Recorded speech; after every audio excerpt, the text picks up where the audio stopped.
Assalamualaikum warahmatullahi wabarakatuh. Jumpa dengan Amel di Mimbar Podcast. Kali ini kita kedatangan tamu istimewa, seorang yang cukup kompeten dalam membahas tema kita kali ini, yaitu isu proyek multi-year senilai 2,7 triliun yang menggunakan dana APBD Provinsi Sumatera Utara tahun 2022 sampai 2024. Nah, untuk diketahui, proyek ini sekarang sedang masuk masa lelang, jadi cukup menyita perhatian banyak pihak, termasuk kritik keras dari Partai Solidaritas Indonesia Sumatera Utara. Makanya kita datangkan nih kali ini untuk berbicara terkait proyek itu. Nah, sini di Mimbar Podcast kali ini kita mengundang Ketua Partai Solidaritas Indonesia Sumatera Utara, Abang Nejar Juli. Assalamualaikum. Biasa dipanggil apa ini, Bang? Ada yang panggil Manya, ada yang panggil Nejar, ada yang panggil Nyak Kleo, macam lah. Pokoknya intinya tetap Haji Muhammad Nejar Juli, Sarjana Teknik. Oke, Bang. Kalau aku siapa Abang suruh aku manggil, Bang? Panggil karena dia di dunia politik, jadi sebaiknya manggil Bang Nejar aja lah. Bang Nejar. Oke, kita mulai ya, Bang ya. Oke, siap. Siap. Ada beberapa pertanyaan yang udah kita persiapkan. Yang pertama nih, mengapa PSI mengkritik atau tidak setuju dengan proyek strategis provinsi ini gitu. Terus toh pembangunan infrastruktur jalan dan jembatan juga bermanfaat kepada masyarakat gitu. Kenapa ya PSI nggak setuju? Ya, jadi begini, kalau di PS ini manggilnya Bro and Sis, jadi saya panggil Sis Amel, biar agak friendly lah sedikit. Ini kalau udah pertanyaan seperti ini kita perlu serius nih, konsentrasi menjawabnya nih. Nggak perlu serius terus kalau mau, Bang. Nggak, artinya begini, ya prinsip awal PSI itu bukan tidak setuju dengan kegiatan multi-years ini. Itu yang perlu digarisbawahi. Ya. PSI mendukung program pemerintah. Tetapi program pemerintah yang bagaimana yang harus kita dukung. Ya. Persoalan multi-years ini berawal dari sebulan setengah yang lalu sebulan lah lebih kurang. Ketika kita mendapat informasi tentang APBD Provinsi Sumatera Utara dengan buku APBD yang dikeluarkan, buku RAPDBD masih, ya, buku rancangan APBD Sumatera Utara. Ya, kita sudah melihat, ya, mempelajari ada sebuah kejanggalan di dalam metode penganggaran. Ya, artinya proyek yang dikatakan adalah proyek spektakuler pemerintah Sumatera Utara dengan metode penganggaran yang mereka ciptakan, ini bertolak belakang. Tidak sesuai dengan apa yang sudah diperintahkan oleh Menteri Dalam Negeri melalui Permendagri-nya. Itu bertolak belakang gimana maksudnya, Bang? Artinya gini, di dalam Permendagri nomor 77 tahun 2020 itu hasil daripada penjabaran Undang-Undang 30 tahun 2014 tentang administrasi pemerintahan daerah. Mengatakan bahwasanya di dalam pengusulan multi-years itu harus melalui beberapa tahapan mekanisme yang harus memang diikuti, dipatuhi oleh pemerintahan daerah.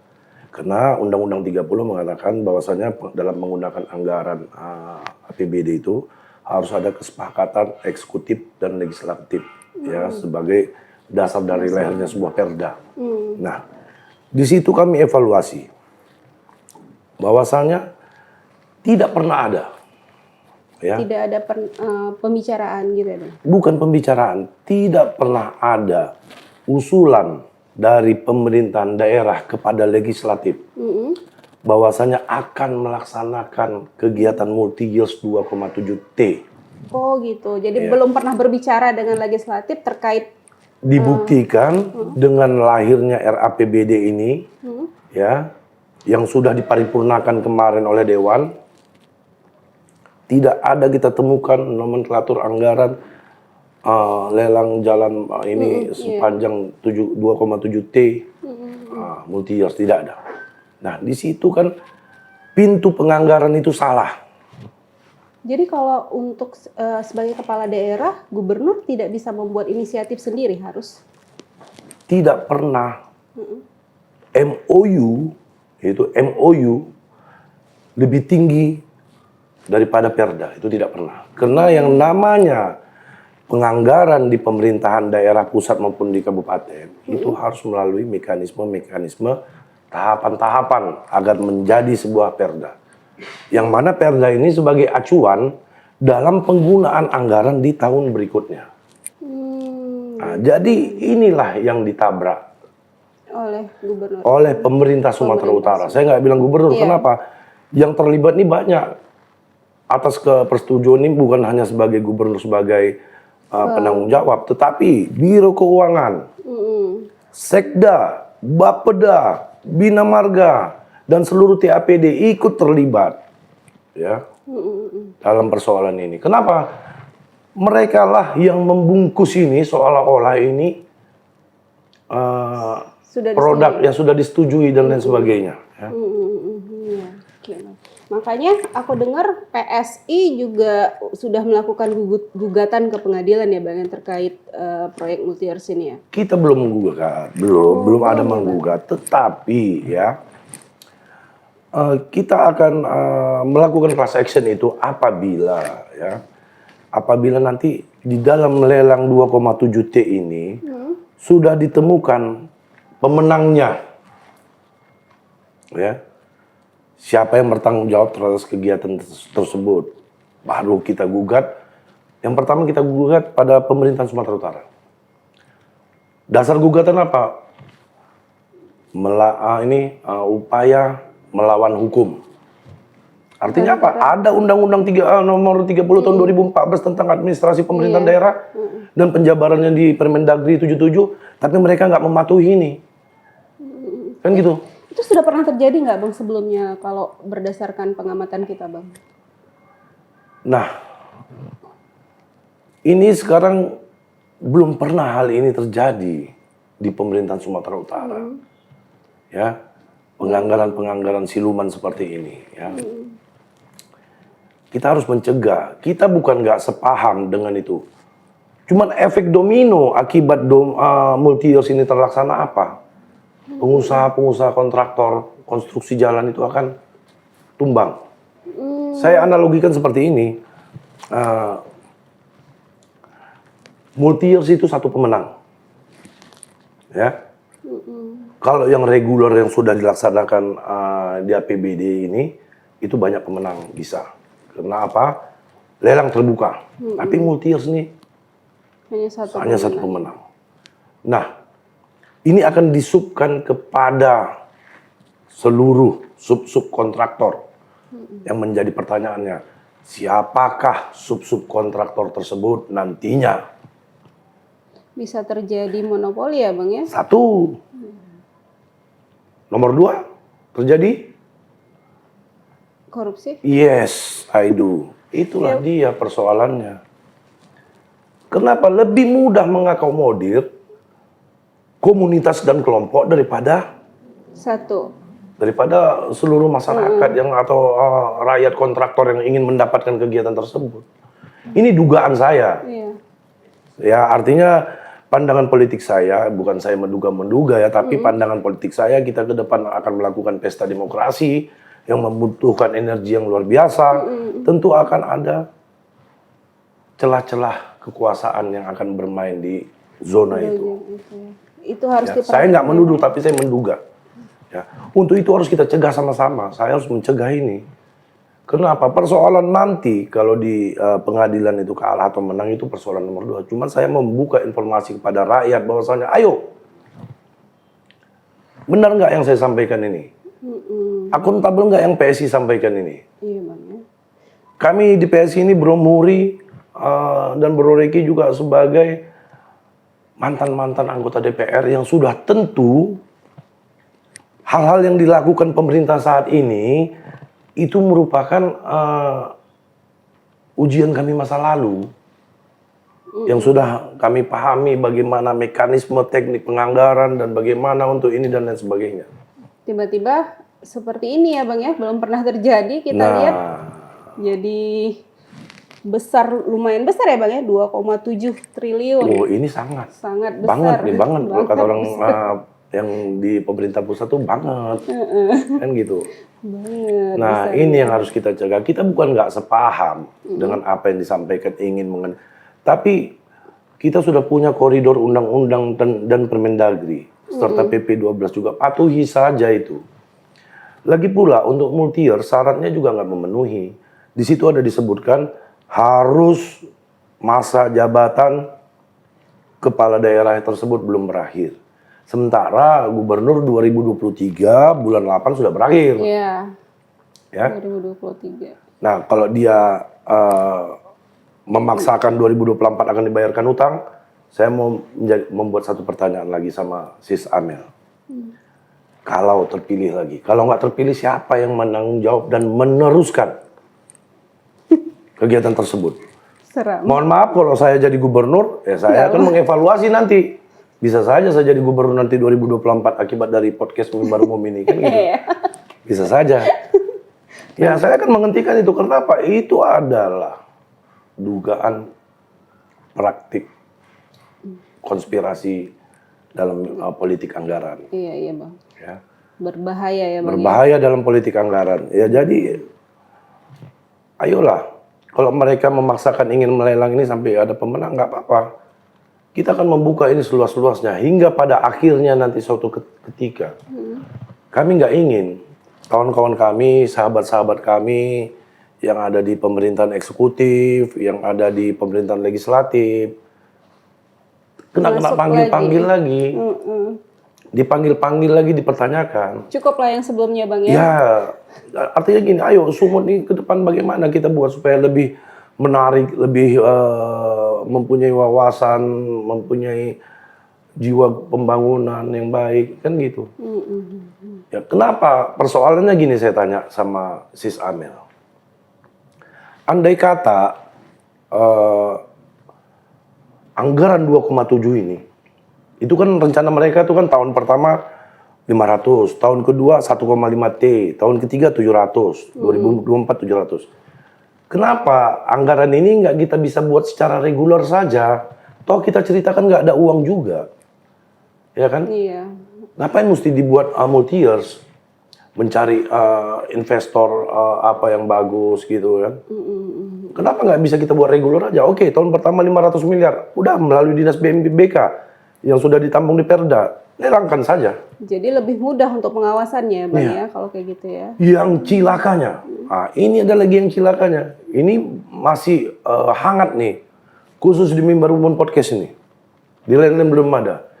Yang cilakanya, setelah saya investigasi hari ini, di luar multi-years yang dilelangkan 2,7 T, ada lagi kegiatan-kegiatan jalan, proyek lelang yang sedang berlangsung di LPSE dan yang sudah terdaftar di sirup LPSE sebesar 24,6 miliar untuk Jalan Tanjung Bali, dan ada juga di Jalan di Dairi, saya lihat sirup belum tayang. Nah, ini artinya apa sih yang 2,7 T lagi ini? Kok masih ada perintil-perintil ini? Toh sumber dana sama, saya baca sumber dana dari APBD. Ini bukan kata Nejar mengarang-arang cerita ini, enggak. Tetapi silahkan buka sirup LPSE Sumatera Utara, silahkan buka lelang LPSE. Masyarakat banyak yang nggak tahu tuh Bang. Inilah sekarang yang harus kita perbaiki. Artinya begini, kenapa nggak bisa mengakomodir kalau memang mau berdasarkan Perda semua, nggak usah ada cerita multi-years, lelangkan aja 500 miliar atau berapa ratus miliar. Jadi reguler. Yang reguler, biarkan kontraktor itu bersaing. Artinya ini kan proyek kan memang pemerintah memberikan untuk kepada rakyatnya. Silakan ikuti lelang, ikuti proses, masukkan perusahaan. Kan gitu. Tapi kenapa setelah ada lelang 2,7 ada pula perintilannya lagi yang kecil-kecil? Why? Tanda tanya besar. Nah ini sekarang sangat memprihatinkan kondisi pemerintahan kita ini. ya, sangat memprihatinkan.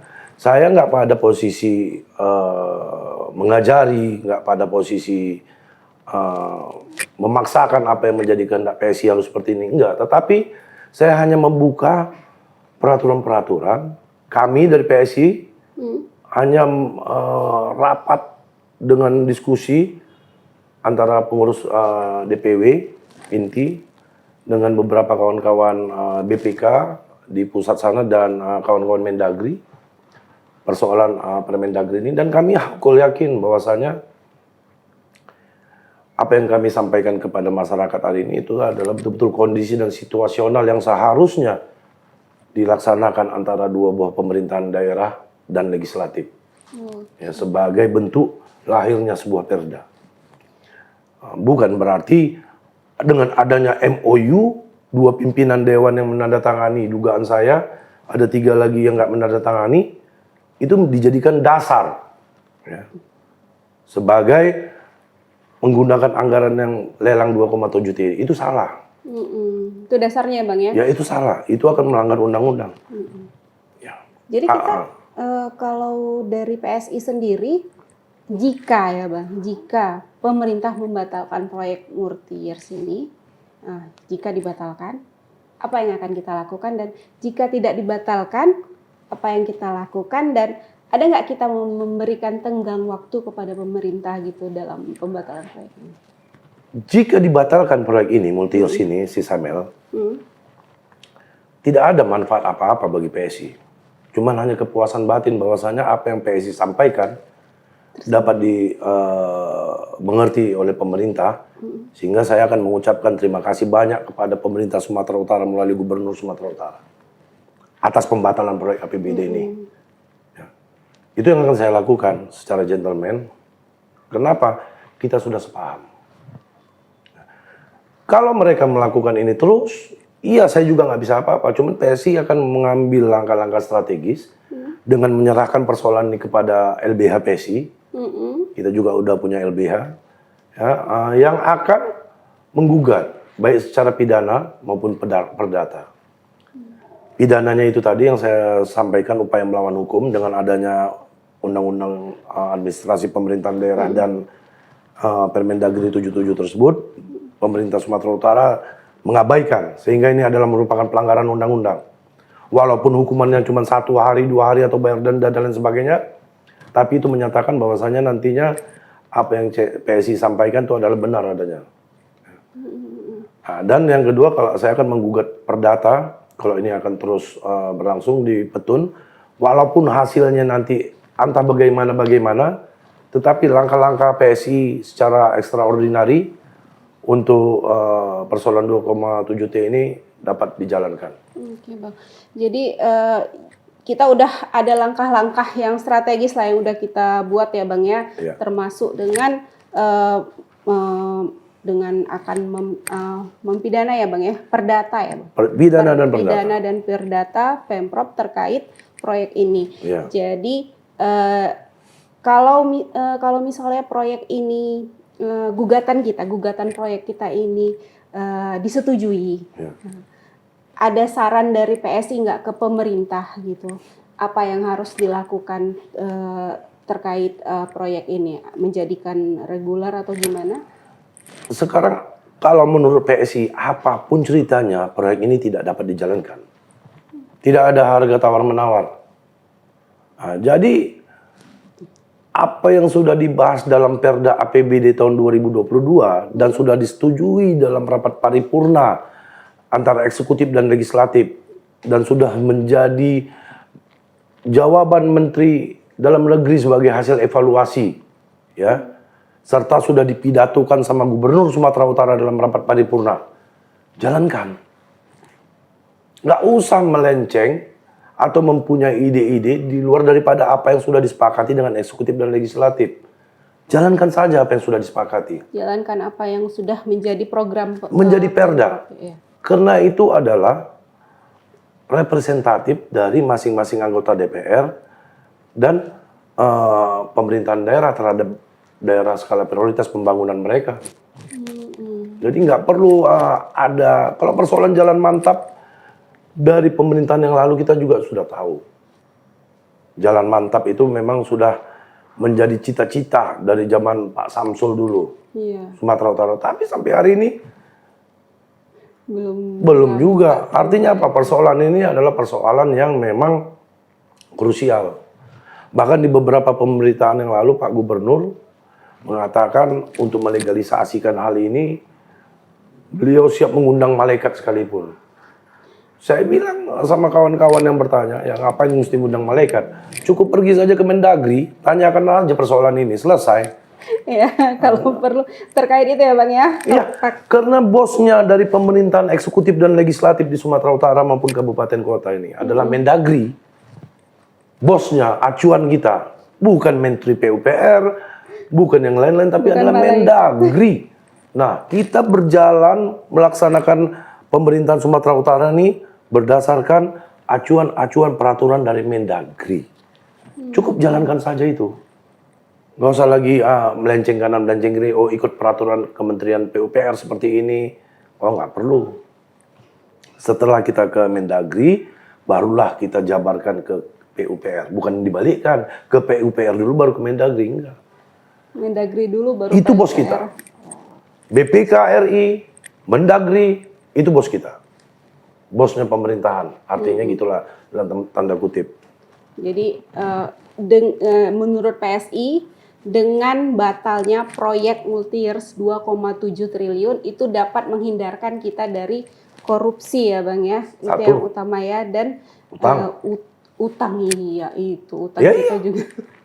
Andai kata kayak yang saya sampaikan tadi sama si Samuel, kalau terpilih lagi, kalau nggak terpilih lagi, misalnya lah saya kontraktor pemenang 2,7 T, itu kan maknanya itu proyek itu harus diselesaikan dalam 2 tahun. Saya selesaikan semua, tuh beres cantik apa yang dicita-citakan 2,7 T. Tahun 2024 saya nggak terpilih lagi. Yang penerusnya nggak? Penerusnya, apa nggak saya mau minta uang saya itu macam pengemis kepada pemerintahan. Sementara belum lagi nanti kalau saya yang jadi gubernurnya akan saya tolak lah ini, saya bilang kan gitu sih Samuel. 700 miliar lagi tuh ya Bang ya? Oh iya? 2024 ya sisanya. Belum tentu. Jabatan gubernur habis bulan 8 tahun 2023. Dalam menyusun anggaran ke depan berdasarkan Permendagri itu bulan 9 sampai bulan 12. Kalau di PAPBD bulan 6 sampai bulan 9 tanggalnya. Jadi ketika R belum disusun untuk tahun berikutnya, beliau sudah habis masa jabatannya. Iya, banyak. Berarti 1,5 T tambah 700. Saya bukan pada posisi menggiring opini, tapi saya hanya membuka situasional yang bakal terjadi dan memang apa yang sedang terjadi. Jadi bukan hanya kepada pemerintahnya ya Bang ya, kepada satu pemenang lelang itu juga berbahaya ya Bang ya? Akan tercederai. Tapi kalau dia menjabat lagi, ya itu wallahualam bagaimana seterusnya. Cuman kan kita bukan pada posisi menghakimi, ya. Kita bukan pada posisi harus apa yang disampaikan seperti PSI. PSI membuka kepada seluruh masyarakat apa yang kami sampaikan ini merupakan edukasi. Edukasi yang mungkin Bro NC sekalian tidak mendapatkan di bangku-bangku kuliah, tidak didapatkan berdasar di mana-mana, hanya di PSI. Yang mau membagi edukasi ini kepada masyarakat. Oke, selesai. Kayaknya udah selesai dulu ya Bang pembicaraan kita hari ini. Terima kasih kepada Bang Nejar atau Bro Nejar. Ya siap, Bro Nejar pun boleh. Bro Nejar, terima kasih atas kedatangannya dan penjelasannya terkait proyek multi-years 2,7 yang saat ini di Koran Mimbar Umum tetap menjadi topik bahasan yang sangat viral gitu ya Bang ya. Oke, terima kasih. Begitulah podcast kita hari ini. Assalamualaikum warahmatullahi wabarakatuh. Waalaikumsalam.